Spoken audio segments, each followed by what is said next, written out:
এই কৃষ্ণ দ্বাদশী পারণ খুব তাড়াতাড়ি, মানে 6টা 27-এর মধ্যে। সেই জন্য আমি 4:30টায় উপরের মানে ফুল টুল দেওয়া হয়ে গেছে। এবার একটু চিড়ের ভোগ দেবো দ্বাদশী বলে। আজকে আবার বৃহস্পতিবার, মানে চিড়ের ভোগটা বানানোর জন্য আমি চিড়ে কালকে পরিষ্কার করে রেখে দিয়েছিলাম, বেছে টেছে। তো চিনিটা দিয়ে দিচ্ছি। এবার একটু ড্রাই ফ্রুট, কাজু কিশমিশ, তারপর একটু দুধ দিয়ে দেবো সামান্য, বেশি দেবো না, তাই চিনিটা একদম গলে যাবে।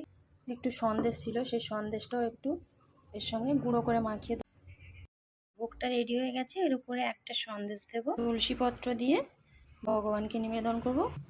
এ বাটাগুলোতেও আমি সব ঠাকুরের আমার ভোগ আরতি সব করা হয়ে গেছে, নিবেদন করা, মঙ্গল আরতি করা হয়ে গেছে। আজকে আবার বৃহস্পতিবার, মা লক্ষ্মীর ঘটে একটা গোলাপ দিয়েছি, স্থলবদ্ধ পৌর্ণিমি, তাই গীতা পড়ে নেবো আর পাঁচালি পড়ে নেবো। তারপরে একটু পারণ করব, মানে 6টা 27-এর ভিতরে। রাধে রাধে।